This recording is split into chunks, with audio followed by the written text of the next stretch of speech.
আসসালামু আলাইকুম বন্ধুরা, আশা করি আপনারা সকলেই ভালো আছেন।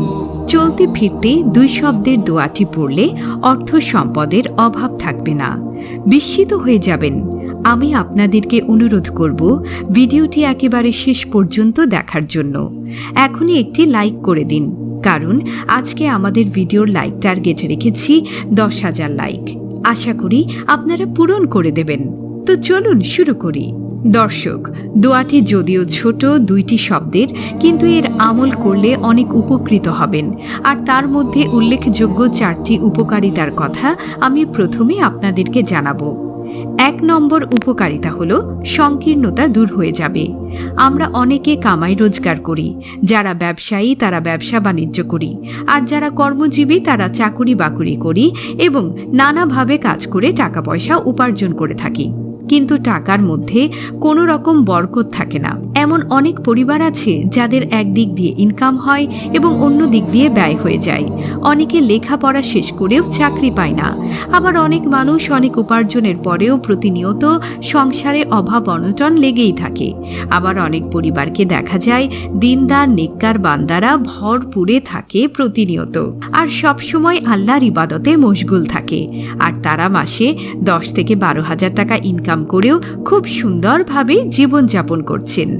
আল্লাহ তাআলা তাদেরকে বরকত দিয়ে পরিপূর্ণ করে রেখেছেন। ইনশাআল্লাহ আজকের এই আমলটি করলে, এই দোয়াটি পড়লে আপনারও সবকিছু দূর হয়ে যাবে। অভাব অনটন দরিদ্রতা দূর হয়ে যাবে এবং আপনার ঘরে বরকত আসবে ইনশাআল্লাহ। আর 2 নম্বর উপকারিতা হলো আল্লাহ তাআলা আপনাকে ঋণের বোঝা থেকে নিষ্কৃতি দেবেন। আমাদের মধ্যে অনেকেই আছেন ঋণে জর্জরিত। যতই কামাই রোজগার করুক না কেন, ঋণ থেকে কোনোভাবেই মুক্তি পান না।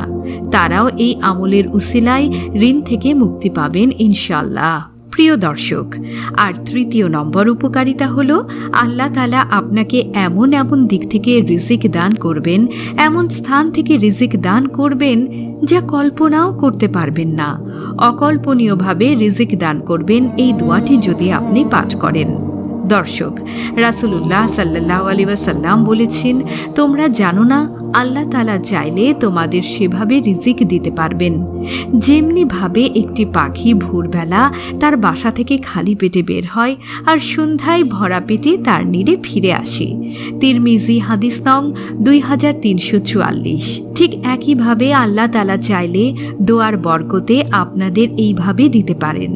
দর্শক, আর 4 নম্বর উপকারিতা হলো যত প্রকার চিন্তা পেরেশানি আছে আল্লাহ তাআলা তা দূর করে দিবেন যদি আপনি এই আমলটি নিয়মিত করেন। আর দুশ্চিন্তা আমাদের কার নেই বলেন? যখন থেকে আমরা পরিবারের বা সমাজের বা কোনো প্রতিষ্ঠানের দায়িত্ব নিয়েছি, তখন থেকেই তো আমাদের দুশ্চিন্তা পেরেশানি লেগেই রয়েছে। আর এই পেরেশানি আমাদের মৃত্যুর আগের দিন পর্যন্ত লেগেই থাকবে। তাই যারা দুঃখ পেরেশানি থেকে, দুশ্চিন্তা পেরেশানি থেকে রক্ষা পেতে চান, তারা এই দোয়াটির আমলের দ্বারা রক্ষা পেতে পারেন। প্রিয় দর্শক, ইস্তেগফার অর্থাৎ আল্লাহর কাছে ক্ষমা প্রার্থনা করা। আল্লাহ তাআলা তার রাসূল সাল্লাল্লাহু আলাইহি ওয়াসাল্লামকে উদ্দেশ্য করে বলেন, হে মুহাম্মদ, তুমি ক্ষমা চাও তোমার জন্য ও মুমিন নারী পুরুষদের কোটি বিচ্যুতির জন্য। সূরা মুহাম্মদ আয়াত নং 19। আল্লাহ তাআলা আরও বলেন, আর তুমি আল্লাহর কাছে ক্ষমা চাও, নিশ্চয়ই আল্লাহ ক্ষমাশীল পরম দয়ালু। সূরা নিসা আয়াত নং 6। প্রিয় দর্শক, হযরত নূহ আলাইহিস সালাম আল্লাহর কাছে বন্যার কবল থেকে নিজ ছেলেকে পরিত্রাণ দেওয়ার আবেদন করেন, কিন্তু এটিকে আল্লাহ তাআলা অন্যায় বলে গণ্য করলে নূহ আলাইহিস সালাম এই বলে ইস্তেগফার করেন, হে প্রভু, আমি আপনার কাছে এমন বিষয়ে প্রশ্ন করা থেকে পানাহ চাই যার ব্যাপারে আমার কোনো জ্ঞান নেই। আপনি আমাকে ক্ষমা ও দয়া না করলে আমি ক্ষতিগ্রস্ত হয়ে যাব। মুসা আলাইহিস সালাম এক মিশরীকে হত্যা করে ফেললে তৎক্ষণাৎ অনুতপ্ত হয়ে এই বলে ক্ষমা প্রার্থনা করেন, হে রব, আমি নিজের উপর জুলুম করেছি, তাই আমাকে ক্ষমা করে দিন। হযরত ইব্রাহিম আলাইহিস সালাম আল্লাহর নিয়ামতের শুকরিয়া আদায় করেন যে আল্লাহ তাআলা তো তিনি যার ব্যাপারে আমি আশা রাখি যে তিনি আমাকে ক্ষমা করে দিবেন। দর্শক, আবু হুরায়রা রাদিয়াল্লাহু আনহু থেকে বর্ণিত, আমি রাসূলুল্লাহ সাল্লাল্লাহু আলাইহি ওয়াসাল্লামকে বলতে শুনেছি, আল্লাহর শপথ, আমি প্রতিদিন ৭০ বারের চেয়েও অধিক পরিমাণে আল্লাহর ইস্তেগফার করি ও তওবা করি। অন্য বর্ণনায় আছে, রাসূলুল্লাহ সাল্লাল্লাহু আলাইহি ওয়াসাল্লাম দৈনিক তিনি ১০০ বার তওবা ইস্তেগফার করতেন। সহিহ মুসলিম শরীফ, হাদিস নং ৭০৩৪। দর্শক, একটু চিন্তা করুন, আল্লাহর রাসূল সাল্লাল্লাহু আলাইহি ওয়াসাল্লাম যদি দৈনিক ১০০ বার তওবা ইস্তেগফার করতেন, তাহলে আমাদের দৈনিক কতবার তওবা ইস্তেগফার করা উচিত? এটা আপনারা নিজের মাথায় একটু চিন্তা করুন। ইস্তেগফার আল্লাহর ইবাদত। ইস্তেগফারের কারণে গুনাহ মাফ হয়, বৃষ্টি বর্ষণ হয়, রিজিক বৃদ্ধি পায়, সন্তান ও সম্পদ দ্বারা সাহায্য করা হয় এবং জান্নাতের অধিকারী করা হয়। সুবহানাল্লাহ। ইস্তেগফারের ফলে সব দিক থেকে শক্তি ও সামর্থ্য বৃদ্ধি পায়। দর্শক, ইস্তেগফারের উপকারিতায় এই শেষ নয়, আপনি মনোযোগ দিয়ে শুনতে থাকুন। আল্লাহ তাআলা বলেন, তিনি তোমাদের শক্তির সাথে আরও শক্তি বৃদ্ধি করবেন। সূরা হুদ, আয়াত নং ৫২। ইস্তেগফারের ফলে সুখ, সমৃদ্ধি ও প্রাপ্য হক অর্জিত হয়। ইস্তেগফারের ফলে বালা মুসিবত থেকে দূর হওয়া যায়। সুবহানাল্লাহ। দর্শক, এখন আপনারা বলতে পারেন, ইস্তেগফার তাহলে আমরা কোন সময় করব? ইস্তেগফারের আমল করার সময় কখন? তাহলে এই বিষয়ে শুনুন। ইস্তেগফার সব সময় করা যায়, কিন্তু গুনার পর ইস্তেগফার করা ওয়াজিব এবং নেক আমল করার পর মুস্তাহাব।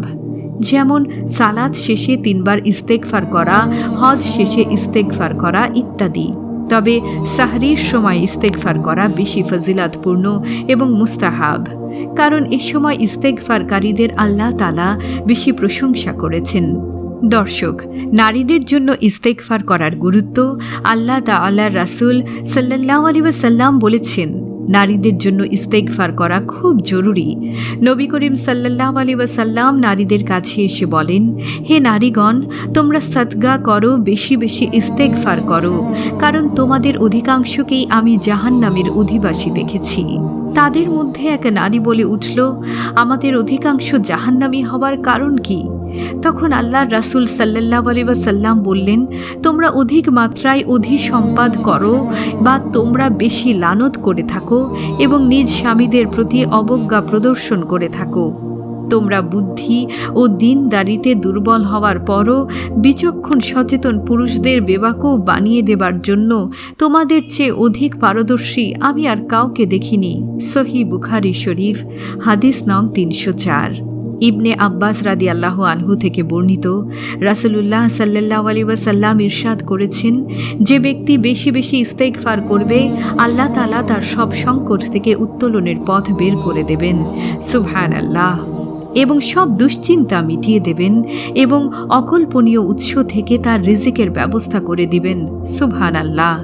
দর্শক, এখন আপনি ইস্তেগফার কতটুকু পাঠ করবেন, এই বিষয়ে আপনার জানতে হবে। শুধু আস্তাগফিরুল্লাহ পাঠ করলেই কি হবে, নাকি আপনি একটু বাড়িয়ে বলতে পারেন? হ্যাঁ প্রিয় দর্শক, শুধুমাত্র আস্তাগফিরুল্লাহ পড়লেও আপনার জন্য ইস্তেগফারের জন্য যথেষ্ট হয়ে যাবে। কিন্তু আপনি যদি রাসূলুল্লাহ সাল্লাল্লাহু আলাইহি ওয়াসাল্লামের শেখানো অন্যতম সর্বশ্রেষ্ঠ ইস্তেগফারের দোয়াটি শুরু থেকে শেষ পর্যন্ত পড়তে পারেন, তাহলে তো আর কথাই নেই। এটি অন্যতম শ্রেষ্ঠ ইস্তেগফার। আর দোয়াটি হলো, আস্তাগফিরুল্লাহাল্লাযী লা ইলাহা ইল্লা হুয়াল হাইয়ুল কাইয়্যুম ওয়া আতুবু ইলাইহি। এটি হলো আল্লাহর রাসূল সাল্লাল্লাহু আলাইহি ওয়াসাল্লামের শেখানো অন্যতম শ্রেষ্ঠ ইস্তেগফার। দোয়াটি শুরু থেকে শেষ পর্যন্ত পড়তে পারেন, তাহলে তো অনেক ভালো।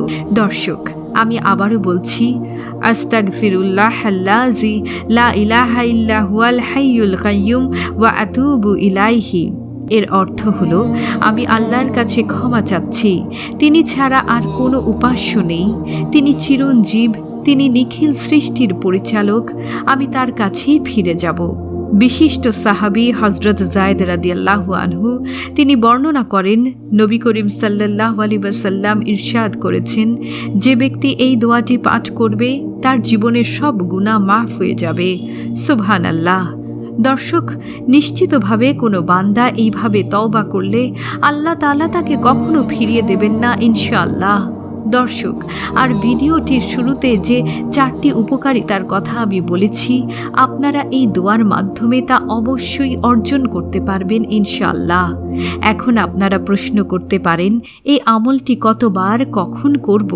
তাই বলছি, এই আমলের কোনো নির্দিষ্ট সময় নেই বা নির্দিষ্ট করা নেই। আপনি যেখানে যান না কেন আপনি ইস্তেগফার পাঠ করতে পারবেন।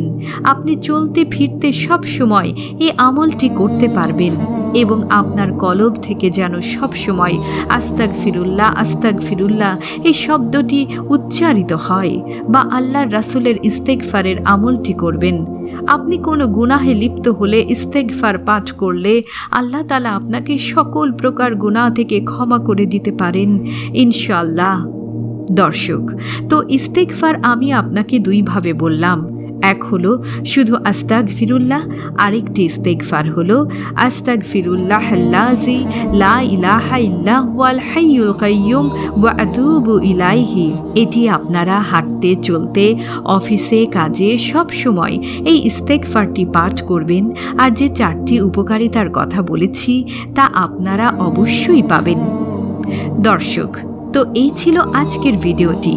যদি আপনাদের ভালো লেগে থাকে তাহলে অবশ্যই লাইক, কমেন্ট, শেয়ার ও সাবস্ক্রাইব করবেন। আল্লাহ হাফেজ।